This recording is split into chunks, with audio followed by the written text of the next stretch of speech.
What's going on, people? Welcome back to my channel. My name is Mordzs. Before we get into the video, make sure you like, comment and subscribe. Anything I'm talking about, make sure you leave it in the comments. Let me know your opinions on today's video, because this one's a bit interesting, because it's a player that I really like, and I've been meaning to speak about him for a while. First of all, I wanted to wait for the United game, the United versus Brighton game, but this is a super talented player. Now, there's a lot of players in general that go under the radar in the Premier League. Now, that could be because of the team they play for, you know, the amount of time that they played, their age, etc. And it's easy for people to kind of gas up certain players whilst keeping other players kind of underrated, you know. And there's a weird balance where there's players that, in my opinion, I look at them and I think, well, why are people talking about this guy so much? Like, he's not, like, he ain't all that. But then the other players where I'm thinking, this guy is a £150 million player, like, waiting. Just give it a year and he's gonna get sold for that much. And one player that I feel like is in that conversation, in that bracket, is CARLOS BELABA. Now, the reason why I want to talk about him is, like I said, I wanted to wait till after the United game so I could see a bit more of him, because obviously I don't watch Brighton every single week, but I've seen a lot of him. I've seen the game against Chelsea. I've watched the game against City. I watched a few games actually, just to see what he's like. And what a talent, what an amazing player. So I'm gonna start off by just talking a bit about, what is that? Oh, talking a bit about like his history, a bit, you know, him coming to Brighton and kind of where his career started from. And I'm gonna talk about, you know, what he's like as an actual player. So CARLOS BELABA is a Cameroonian professional player. He's a central defensive midfielder. Obviously, right now he plays for Brighton. But he also plays for the Cameroonian national team. Now, I don't know where CARLOS came from. Like, I think that's like Colombian or something like that. But yeah, I don't know. He's Cameroonian, but I didn't know Cameroonians, like, they call the kids CARLOS. That's a bit, you know what I'm saying, a bit different. But he's born on the 4th of January 2004 in Cameroon. So he's only 21 years old. I think, yeah, 21 years old. He actually started off his professional kind of career really at Lille. He joined Lille 7th of August 2022. Well, he made his professional debut for Lille on the 7th of August 2022. I think they won that game. Angel Gomez came off. Big up Angel Gomez. I said the other day that I wouldn't mind seeing Angel Gomez back at United. And I can't remember who it was, but they were saying, not like, what's Angel Gomez gonna do for United? Like, he can't, like, he doesn't suit the system, etc. I was like, Amorim wanted him at Sporting. Amorim wanted to buy him. Like, Amorim's been looking at Angel Gomez before he came to United. Like, I think he's an adaptable player. He'd be perfect in that 10 role, because he's got energy, he runs. He's not like one of our problems right now is the fact that the middle of our pitch is so wide open. You know, we need one of those 210s, or both of them, to drop back and be doing that work. He is going to do that work. He is a runner. And technically,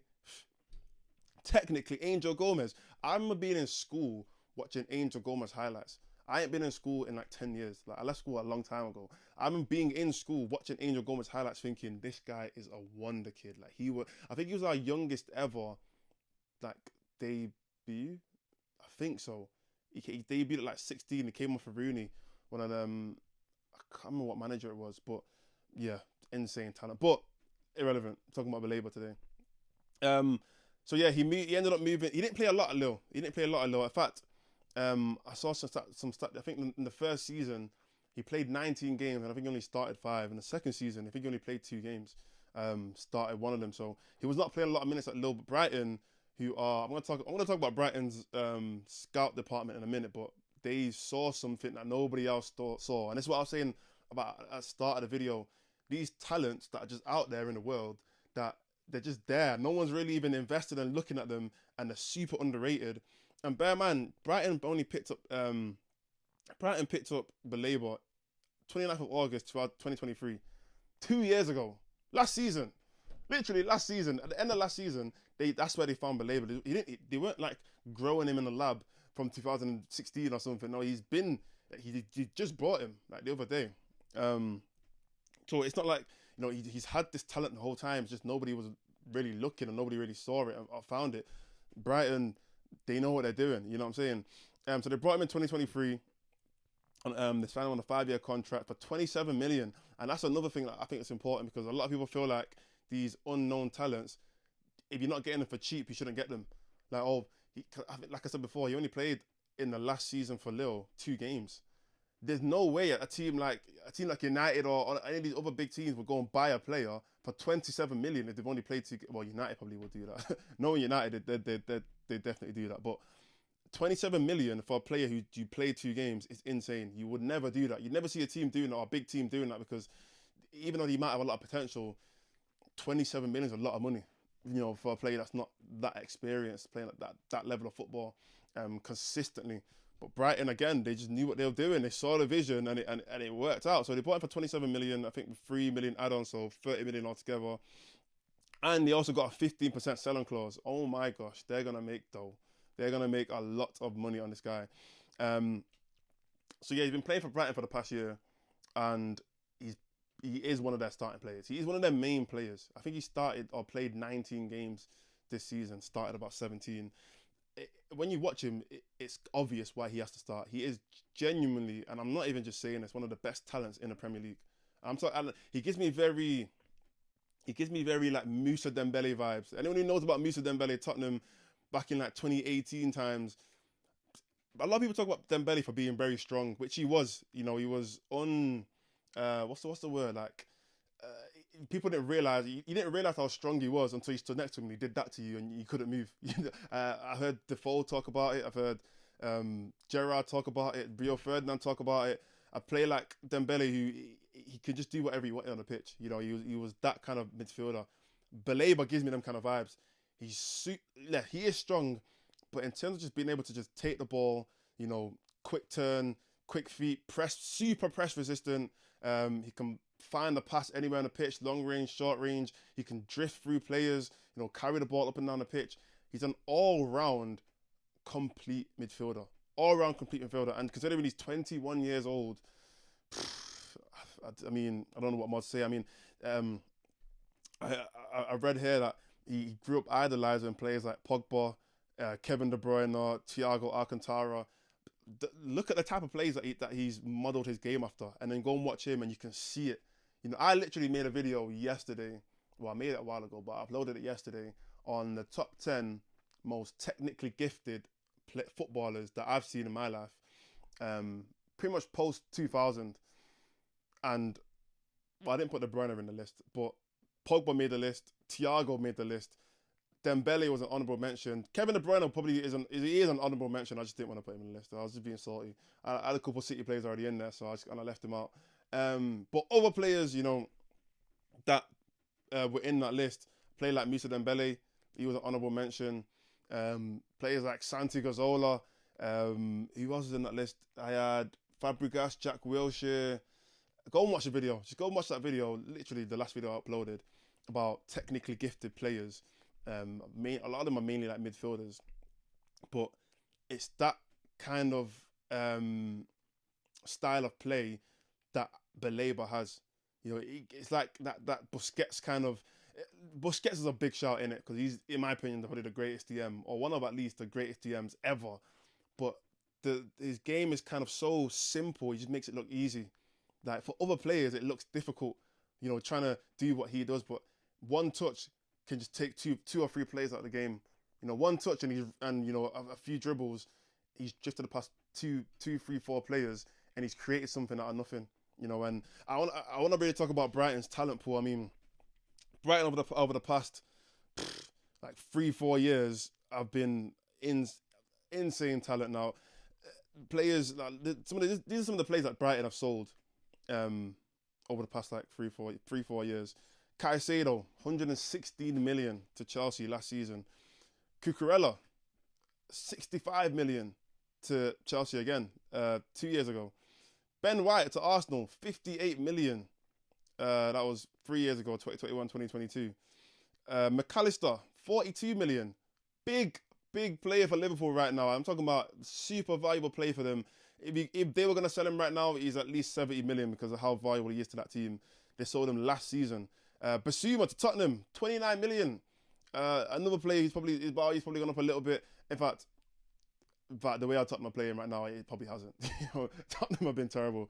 But again, 2 seasons ago, Trossard to Arsenal. He had a probably one of his best games, even though they ended up bottling it. But before the Arsenal conceded 2 goals to Villa, Trossard was having an amazing game. He's been one of their better attacking players, I should say. Who else is there? Billy Gilmore went to Napoli, only 50 million, but again, a valuable player for them.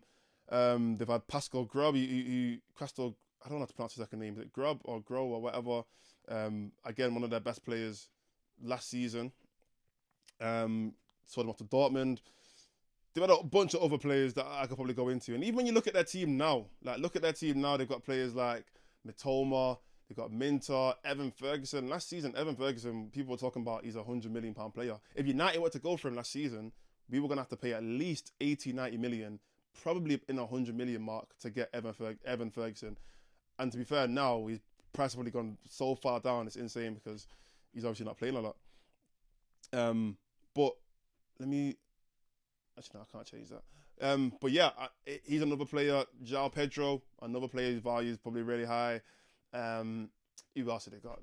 They got a bunch of players in that team who you know, talent-wise, value-wise, is super high. So their talent pool is insane, and they just somehow know to just find the right players from anywhere and develop them, and you know, sell them on to the bigger clubs. And then a lot of those players do go on and actually do well for these bigger clubs. But looking at someone like Belabba, an insane talent, I wonder. I don't know where he's gonna go. I don't know where Belabba is gonna go because he's not gonna be there for a long time. I'm giving him. This is his first real season with Brighton. I'm gonna give him 1 more year, if not summer, 1 more year, 120 million. That's what I think. 1 more year, 120 million he'll go for, because I think he has the talent to be better than Caicedo, better than McAllister, better than all of these guys, because he's the complete midfielder. He's got everything that those guys have in one, and even a bit. The level's even a little bit higher, and he's 21 years old, so he's still got to even grow a little bit, get a bit more physical, a bit more strong. He's going to be one of those players that I feel like he's going to take over. If he stays in the Premier League, he'll take over the Premier League in that position. He's just got to go to the right club. He's not going to go United. Now, I wish he you know, United could pick up a player like that. 1, we can't afford him. 2, he's not going to want to come here. Like, let's be honest. Like, why do he want to come? Like, he is Ugarte, and Menu in one, plus more. Like, he's got everything that they can do, plus a little bit extra, a little bit of sauce in that as well, in one package. So I don't see why United would. If United were to go and look for a midfielder that we desperately needed one, he'd be the guy. But I just don't see us doing that. But anyway, let me know in the comments, what do you think about Carlos Belabba? If you've watched him, if you've not watched him, maybe some Brighton fans watching this video, let me know, what do you think about him? How good do you think he is? Is he overrated? Is he underrated? I feel like he's underrated. I don't really see a lot of people talking about him. When I was doing a bit more research, I didn't see a lot of videos talking about Belabba, and I thought, how are people not speaking about him? Like, are people not watching him? Like, are people not watching this guy? Is it just me who's watching him? But I think he's underrated. But let me know in the comments what you think about him. And also any other players that you feel like are underrated that I should do a video on and speak on. Let me know in the comments, and I'll do a bit more research and I'll talk on these players. But for now, thank you guys for watching, and I'm going to see you guys tomorrow on another video.